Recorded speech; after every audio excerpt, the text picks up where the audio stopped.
स्वामी जी, आपने अभी बताया कि ध्यान है अतीन्द्रिय स्वाद, तो वो हम ध्यान उसको किस तरीके से लगाएं और ऐसा क्या करना होता है ध्यान में, वो जरा समझाएं।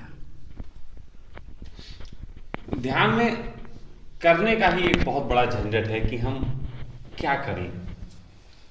ध्यान करने की बात के कारण ही इस पूरे संसार में ध्यान की दुर्गति या ध्यान की हत्या का अभियान चल गया है।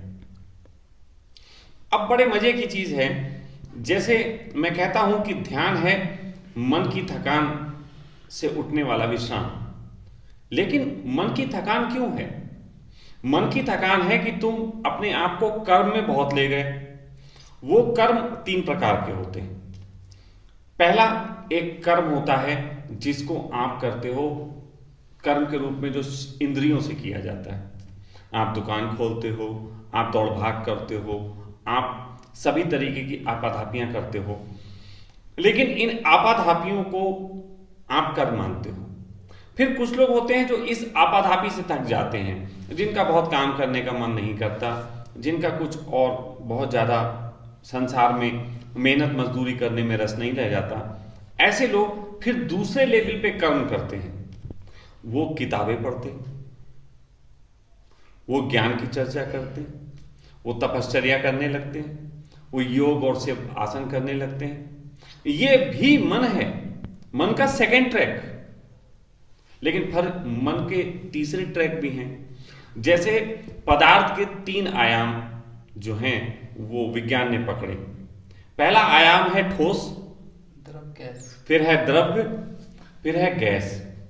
ठोस है, हमें दिखता है, ठोस के बारे में हम चिंतन कर सकते हैं। इसलिए कर्म योग इस जगत का सबसे बड़ा योग समझा जाता है जो दुनिया में प्रचलित है, क्योंकि कर्म सबको दिखता है। कर्म योग कोई योग नहीं है, लेकिन कर्म सबको दिखता है, इसलिए कर्म योग दुनिया का सबसे बड़ा योग बन गया। उसके बाद दूसरे लेवल पे लोगों ने ज्ञान योग को माना। ये पदार्थ का ही द्रव्य रूप है, जिसमें मैंने बताया तपश्चर्या और योग और साधना और ये सब चीजें आती हैं। ये दूसरा रूप है। लेकिन फिर एक इसका गैस रूप भी है। बहुत से लोग गैस रूप को उपलब्ध हैं, लेकिन गैस रूप इतना सूक्ष्म है कि सबको दिखता नहीं। गैस द्रव्य हो जाए तो इस पे चर्चा हो सकती है। द्रव्य फिर से ठोस हो जाए तो सबके हाथ में पकड़ में आ सकता है। लेकिन गैस रूप इतना सूक्ष्म है कि बहुत लोगों ने गैस रूप को ही बहुत बड़ा धर्म का हिस्सा मान लिया। और ये गैस रूप है, आदमी इमोशनल हो जाता है, आदमी प्रेम में पड़ जाता है, आदमी आंसू बहाता है, भक्ति भाव करता है। ये भक्ति योग जिसको कहा जाता है, ये भी मन की ही एक सूक्ष्म कर्म है। ये मन का ही सूक्ष्म कर्म है। अब यही देखो, तीनों क्योंकि एक से जुड़े हुए हैं, इसलिए समझने की कोशिश करो। यहां तुम कंफ्यूज मत होना, यहां समझने की कोशिश करो कि भक्त क्या चाहता है। गैस क्या चाहती है? गैस चाहती द्रव्य हो जाए, द्रव्य चाहता है ठोस हो जाए। ठोस थक गया है इसलिए द्रव्य हो जाना चाहता है, और द्रव्य से भी कुछ मिलता नहीं इसलिए गैस हो जाता है। तीनों ही एक दूसरे की फॉर्म में चेंज होते रहते हैं।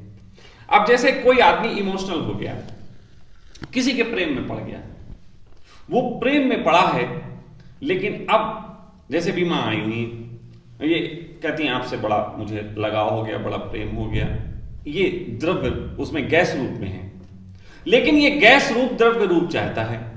स्वामी जी आप मिल जाएं, स्वामी जी आप कुछ ज्ञान दे दें, स्वामी जी आप तपश्चर्या सिखा दें, स्वामी जी योग निद्रा सिखा दें।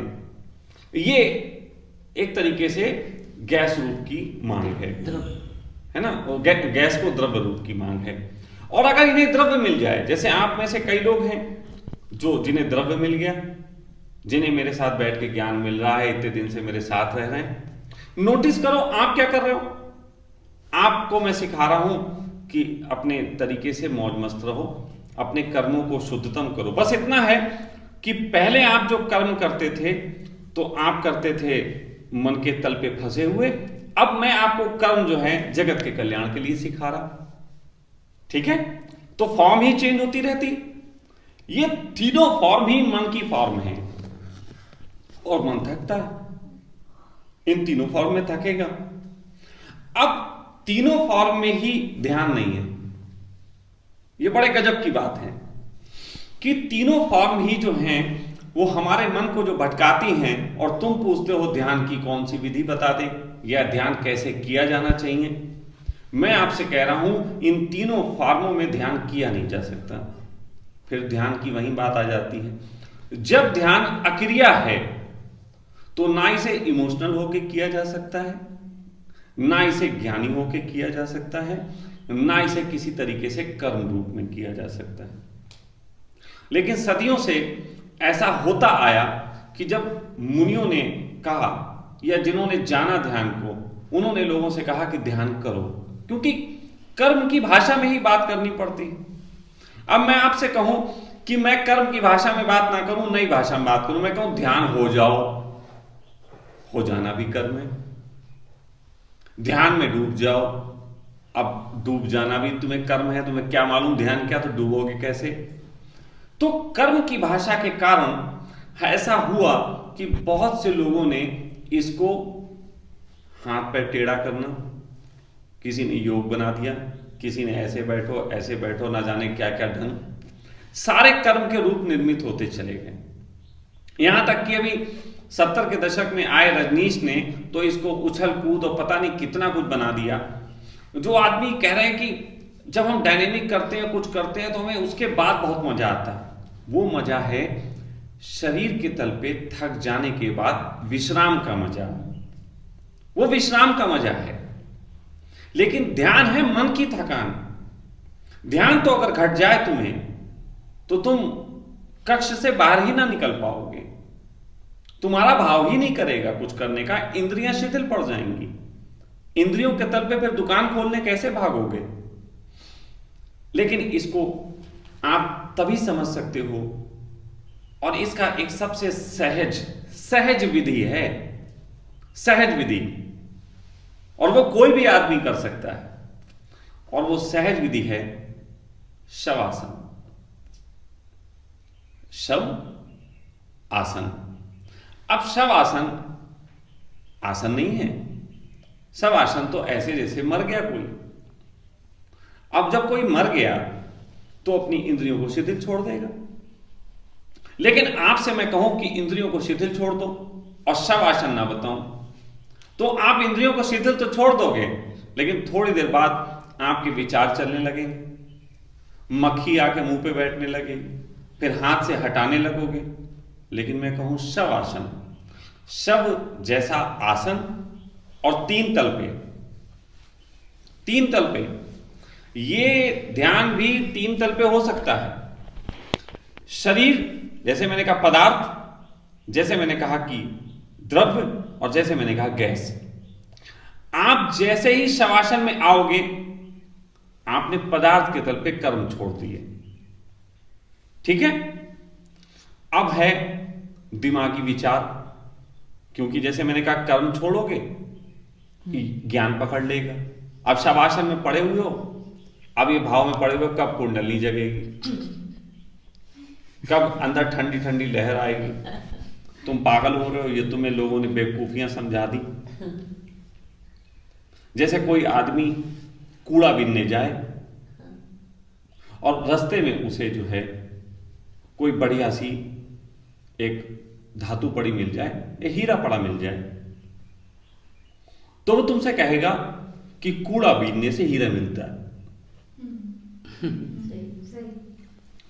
ऐसे ही शवासन की तीन स्थितियां अगर आप समझ लें, तो तीन स्थितियों के बाद आपको हीरा मिल जाता है। लेकिन हीरा मिलता है इसलिए तीन स्थितियां की तो गड़बड़ है।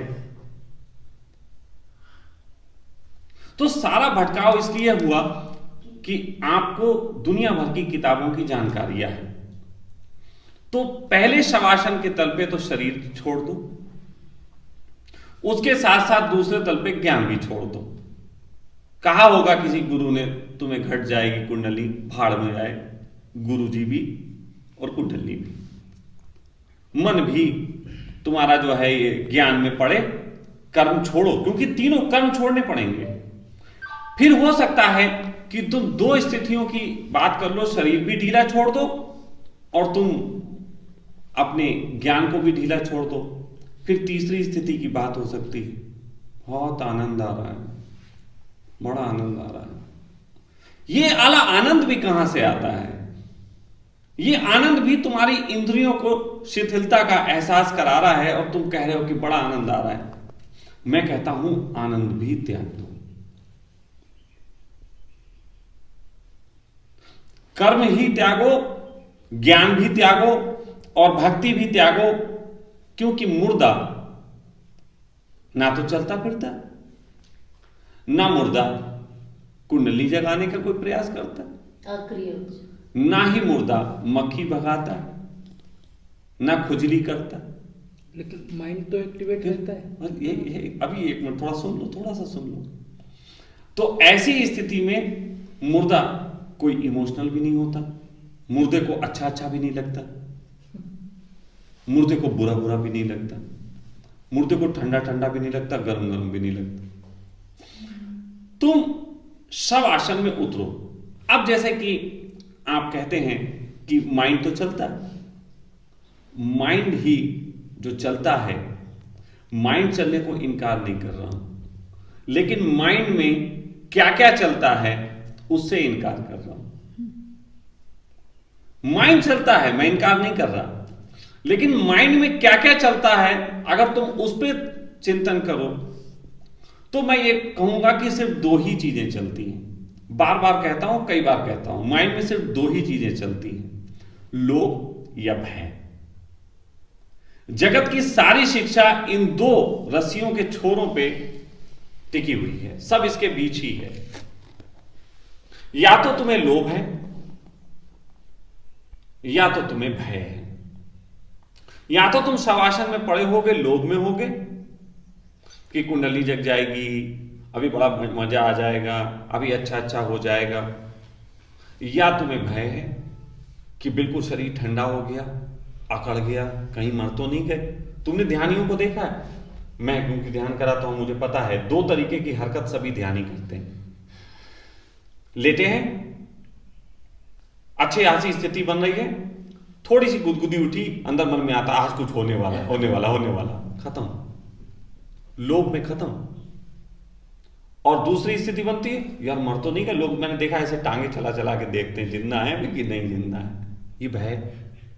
अब मैं जानता हूं कि लोभ और भय होता है, लेकिन आज मैं एक ऐसी बात कह रहा हूं, अगर उसको कोई भी व्यक्ति समझ गया तो ये लोभ और भय गया। और वो बात है, दुनिया के किसी भी ध्यान कक्ष में ध्यान करते हुए कोई भी एनलाइटेड नहीं हुआ, तुम भी नहीं हो सकते।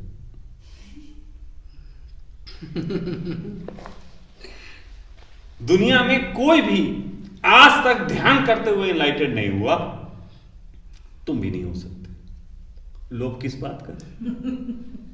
और दूसरी चीज, दुनिया में आज तक कोई भी ध्यान करते हुए मरा नहीं, तुम ही नहीं मर सकते, डर किस बात का? तुम तो सिर्फ शवासन को पकड़ो, शव जैसी क्रिया। और इसके लिए बुद्ध ने बड़ा अच्छा काम किया था। बुद्ध ने लोगों को शमशान घाटों में समय व्यतीत करने को कहा। शमशान घाट में जाके शव जैसी क्रिया करने में बड़ी सरलता हो जाती, मैंने की हुई। मैं वहां शमशान घाट में जब अपना वक्त गुजारता था तो मैं ऐसा करता था, गेट के बाहर चला गया, कभी देखा मतलब कोई नहीं अपने में हरकतें करता था, अब मैं हाथ फैलाया और टांगे उल्टा चल रहा हूं जैसे मुझे चार आदमी लेके जा रहे हैं, क्योंकि वहां जगह का अंदाजा हो गया था। मैं खूब अपनी हरकतें कर लेता था, फिर थोड़ा अंदर जाता था जहां पे वो पानी की टंकी के नीचे लिटा के वो किया नहलाया जाता है, कभी कोई लेट जाता था, गर्मियों के दिन होते थे, टंकी खोल ली, लाश जो है हो रही। उसके बाद धीरे धीरे वहां से उठता था, ऐसे जैसे मुझे ले जाया जा रहा, फिर मैं जाके चिता पे लेट जाता था, और चिता कोई लकड़ी की नहीं, ऐसी अपने लेट गया कि चिता पे हूं, अब मैं जल रहा हूं, चटक चटक चटक, इधर से चटक रहा, उधर से चटक रहा, सब जल रहा। अगर थोड़ी देर के लिए यहां पे शरीर के तल पे अगर आप हो तो आप में विचार उठेंगे। तुमने महसूस किया कि शरीर में जब कर्म करते हैं तो विचार ज्यादा आते हैं, लेकिन जब प्रेम में होते हो तो भाव आते हैं, विचार नहीं आते। ठीक है। अब तुम्हें कहते हो कि बुद्धि चलेगी, विचार आएंगे, तो मैं कहता हूं इस सूक्ष्म चीज से इसको मारो। अब यहां पे कल्पना का उपयोग करो। शवासन में जो कल्पनाएं हो सकती, तुम मर गए, अब मरे पड़े हो रूम नंबर 4 में, और पड़ोस में आवाजें आ रही हैं, अब तुमको आती होंगी, मर गए हो, आवाजें चल रही, खटर खटर भी चल रही है, म्याऊं की आवाज भी आ रही है, सब हो रहा है, लेकिन तुम मर गए। तो उस कल्पना का उपयोग करो कि मैं मर जाऊंगा तब भी यही होगा। उस कल्पना का उपयोग करो कि मर जाऊंगा और दुनिया चलती रहेगी, तुम्हें कोई पूछने नहीं वाला। अगर तुमने इस कल्पना का उपयोग किया तो मैं ये नहीं कहता कि अब तुमने किया तुरंत ध्यान घट गया, अगले दिन से तुम जो है वो ध्यानी हो गए और दूसरों को इंसल्ट करने की तुम्हें जो है पदवी मिल गई। ज्यादातर तो लोग जैसे ही ध्यानी होते हैं अगले दिन पूरी दुनिया को ज्ञान देने लगते हैं। मैं तुमसे कहता हूं तुम आरंभ करो, तुम आरंभ करो, तुम बस करो।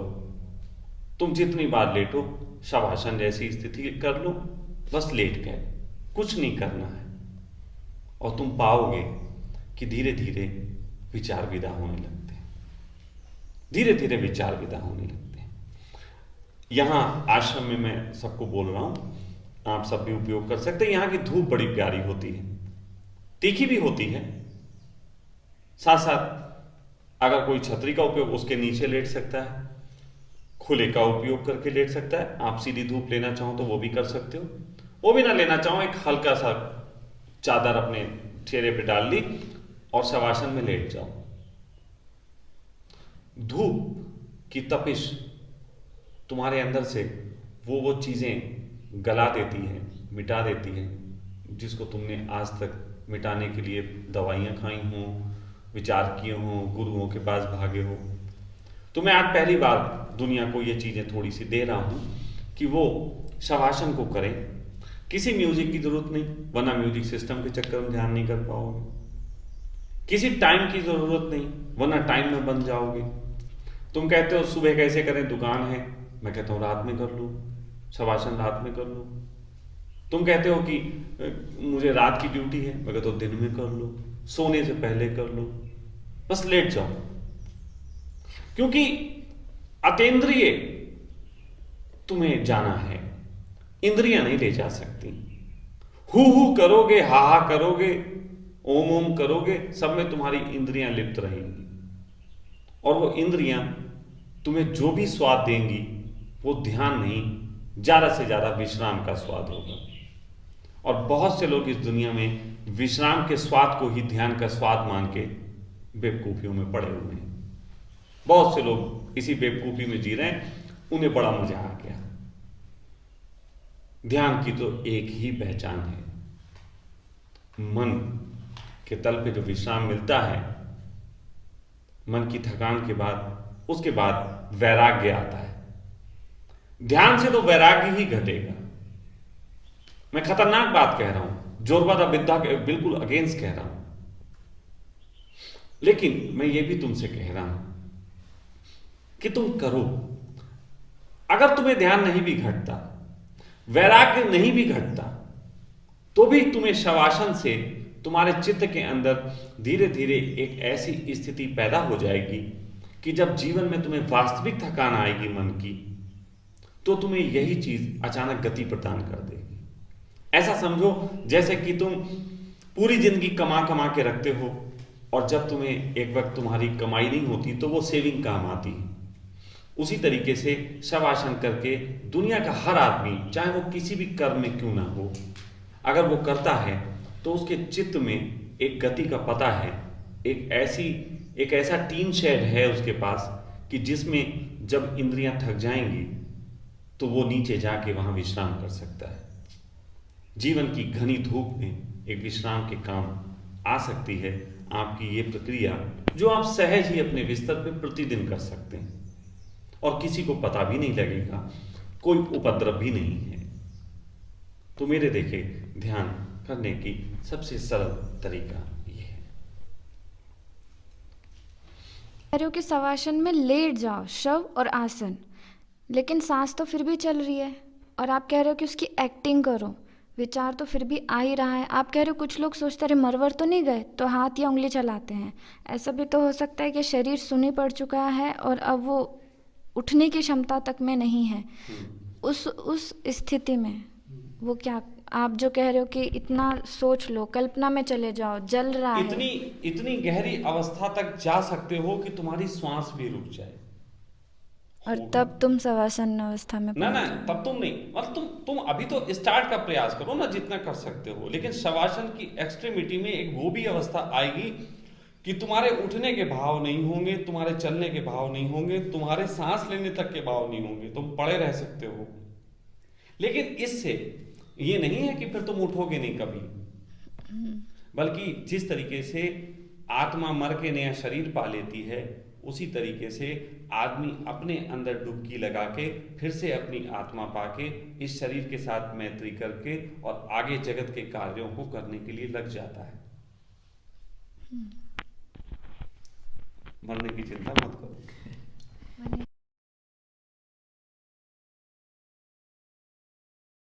Audio Jungle.